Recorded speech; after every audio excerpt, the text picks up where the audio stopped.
Fala sardinhada, beleza? Como que vocês estão? Tranquilo?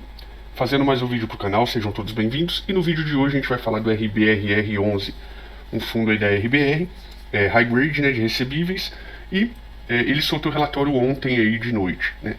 Eu vou estar falando desse, até antecipei esse vídeo, porque como eu tenho uma parcela um pouquinho maior nesse fundo, né, eu tenho que acompanhar um pouco mais rápido que o normal, beleza?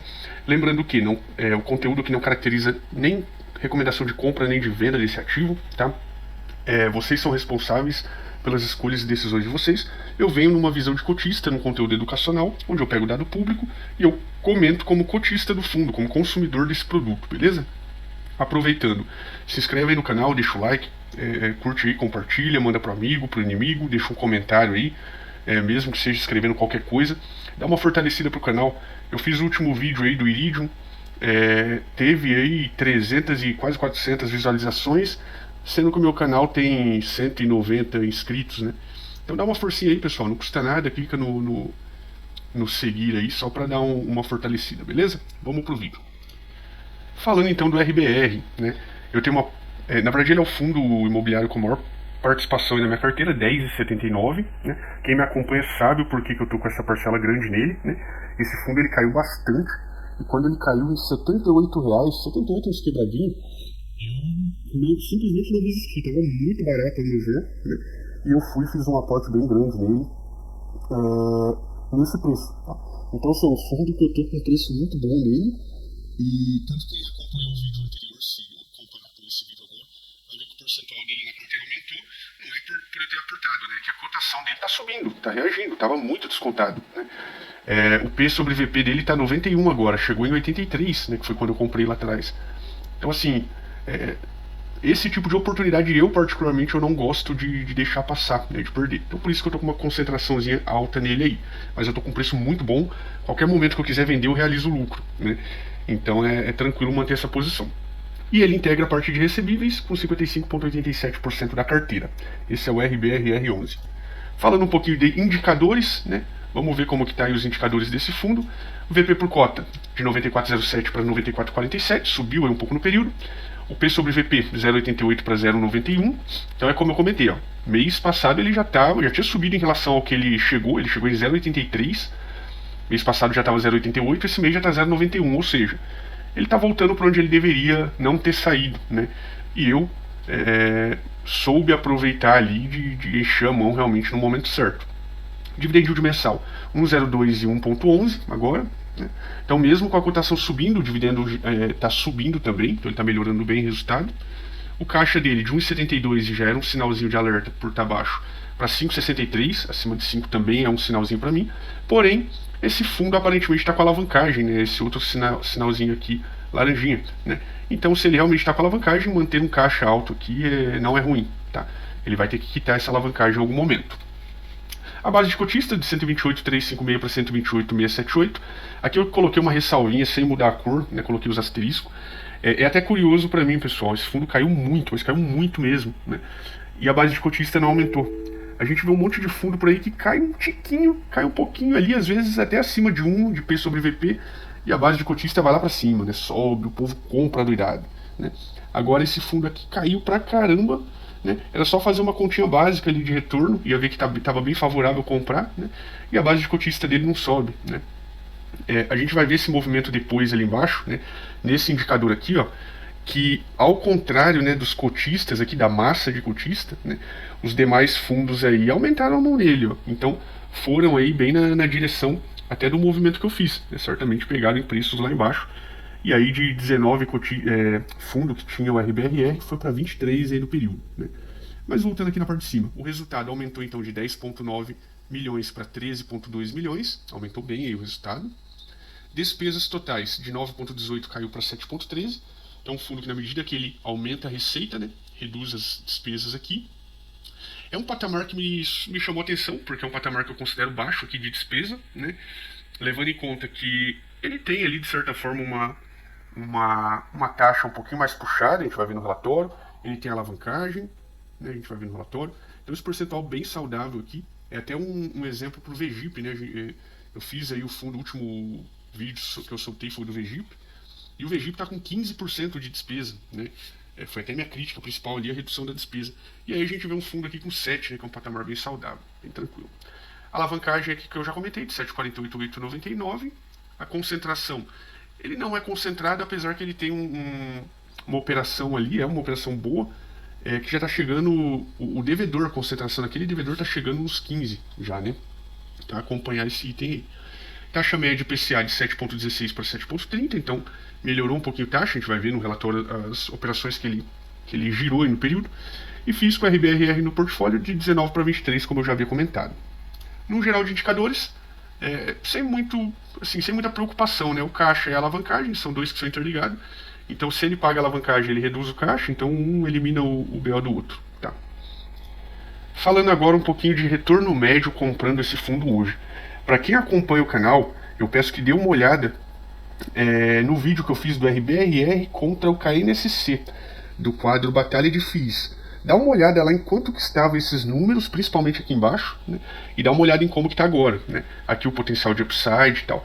E aí, né, claro, não foi naquele vídeo, foi em outro vídeo, mas aí vem aquela pessoa que vai falar assim, tá dando uma explicação aí, nada com nada, tá falando abobrinha, né?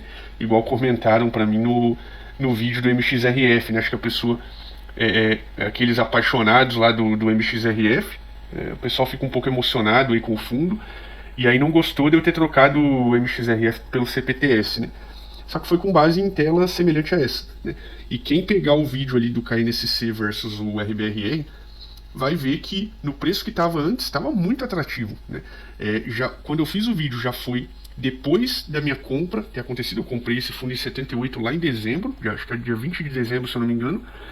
E quando eu fiz o vídeo já estava acima ali do preço, né? Se não me falha a memória. E ele ainda estava muito atrativo, né? Então agora que ele já está voltando num patamar normal, né? Então o VP por cota 94,47, valor de mercado 86,56. Hoje ele termina aí o dia com P sobre VP de 0,92, tá? Então, até na tela anterior que eu mostrei que estava 0,91, ele já está 0,92, então o fundo está subindo aí sem parar, né? Com base nos indicadores matemáticos, nos últimos 12 meses, a média de distribuição foi 1, a mediana foi 1,05. Então, se ele mantiver, né, aqui eu coloco um disclaimer que o estudo é feito com dados passados, não necessariamente vai ser o que vai acontecer no futuro. Então aqui a gente tem que pensar o seguinte: se por um acaso acontecer dele repetir o que ele fez em 2022, o nosso retorno comprando hoje, nessa cotação aqui, seria 1,16 pela média, 1,21 pela mediana, né? Anualizado 13,89 pela média, 14,56 pela mediana. Quando eu fiz o vídeo da batalha, aqui, se eu não me engano, estava em 16, né? O anualizado estava em cerca de 16. Então assim, pessoal, é esse tipo de coisa que a gente tem que ficar atento, não pode deixar a oportunidade assim passar, né? Não estou dizendo que agora é oportunidade, já foi uma bela de uma oportunidade, por isso que eu enchi o carrinho, né? Hoje, cabe a cada um analisar e ver se é válido ou não comprar nesses preços, se o risco está condizente com o retorno e por aí vai, tá? E o potencial de upside aqui, 9,14. Se não me engano, quando eu fiz o vídeo lá da batalha, estava em 14%, 13%, quase 14%. Então já subiu aí cerca de 4% mais ou menos, se for isso aí, não me lembro de cabeça, tá? Qualquer coisa pegue o vídeo e dê uma olhada. E vamos falar um pouquinho aí do relatório gerencial de janeiro de 2023 desse fundo, dar uma pincelada rápida. Então, dando uma pincelada bem rápida, relatório de janeiro. Aqui passando nos principais dados do fundo, né? Deixa eu tentar dar um zoom aqui para ficar melhor. 42 CRIs na carteira, 1,27 bilhões do PL, um fundo grande. O spread MTM médio aqui da carteira CDI mais 3, IPCA mais 7,3, bem legal. E a indexação dele é 21% CDI e 79% inflação, IPCA ou IGPM, né? Então aqui é um geralzão do fundo. Na parte de comentário aqui, né, o que ele fala? Ele fala o que ele movimentou no período. Então investiu 14 milhões no CRIO Helber, Haddock Lobo, que é CDI mais 3, basicamente o objetivo aqui, né? Retorno projetado, CDI mais 4. Investiu mais 11 milhões no Barueri Logístico, IPCA mais 7,6. Então uma taxa que está acima da taxa média dele aqui, né? Isso contribui para melhorar a taxa. E vendeu 14 milhões do CRI BTG Malls, né? Aqui ele não dá detalhamento se teve lucro, prejuízo, nada, né? Dentro da estratégia de secundário de CRIs, fizemos as seguintes movimentações. Vendeu parcialmente 1,2 milhões do CRI Brookfield, né? Retorno IPCA, o retorno da venda foi equivalente a IPCA mais 15,3, né? Um excelente retorno aqui. O resultado foi de 53 mil. Venda parcial de 1 milhão do CRI Helber Haddock Lobo, apurando o resultado de 35 mil. Venda CDI mais 2 deu um retorno de CDI mais 411%. Aqui, acredito, eu posso estar muito enganado, mas acredito que esqueceram de uma vírgula aqui. E aí seria 4,11, né? Mas, pelo menos é o que eu acredito, e é o que faz mais sentido. E aí ele fala dessa venda aqui e tal, que fala um pouco da gestão ativa, né? Comprou no período... Ó, ele comprou aqui, ó, CRI, Helbor, Haddock Lobo, vendeu já um pouquinho aqui, então foi dentro do período, mostra que é gestão ativa e que gera resultado aí, gera maior valor para o cotista. Legal, bacana. Dentro da estratégia tática de FIIs, vendemos 14 milhões de KNCR 11 e 400 mil de VRTA 11, próximo ao preço de compra. Quando fala próximo ao preço de compra, entende-se, posso estar enganado, que levou um prejuízo levinho. Ou se não foi prejuízo aí, não teve quase nada de lucro, vendeu quase no preço. Tá? Aqui o fundo fala que distribui 95 centavos por cota, que ainda conta com uma reserva de 29 por cota, além do resultado acruado de inflação na carteira de CRI de 31 centavos por cota. Então tem reservas aqui bem bacana. Já desse lado direito, distribui 95, dá um rendimento de 1,14 sobre a cota de mercado e 14,27 anualizado aí sobre a cota de mercado. Bem próximo do que eu mostrei no slide anterior. Ele fala aqui um pouquinho das garantias, 43 são garantias em região Prime, bem bacana, 85% em São Paulo, também a gente sabe que é polo e de investimento em São Paulo. As taxas desse fundo, né? Quando a gente fala em taxa, gestão e administração, dá um total de 0,95. Aqui não é alto, né? Mas essa taxa de performance aqui deles é fora da curva, né? Então é uma taxinha aí que, ao meu ver, ainda mais a RBR, que sempre, pelo menos desde quando eu comecei a acompanhar, se mostraram bem pró-cotista, né? Remove essa taxa aqui, o fundo já está grande, vocês já estão pegando a taxa de gestão e ADM aí, num patrimônio alto. Remove essa performance aí, deixa a gente ser mais feliz, né? Aqui ele fala de ESG, eu acho bem legal essa parte, eu acompanho, mas eu não vou falar nada no vídeo. Cenário macro também não comento no vídeo, eu acompanho mais para mim. A DRE do fundo, né? As despesas aqui não há detalhamento, assim como eu citei já em outros fundos, eu acredito que tinha que ser detalhado na DRE de todo fundo, né?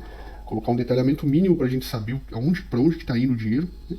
O resultado final do fundo foi 13,2 milhões e distribuiu 12,7, então acumulou aí uma reservinha de lucro, né?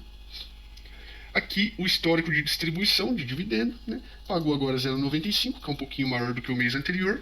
Eu queria muito esse fundo pagando em 1,10. Pessoal, se esse fundo pagar 1,10, levando em conta que eu tenho um preço muito bom nele, vamos pegar só a última compra que eu fiz, que eu paguei ele 78 e alguns, acho que 40, uma coisa assim.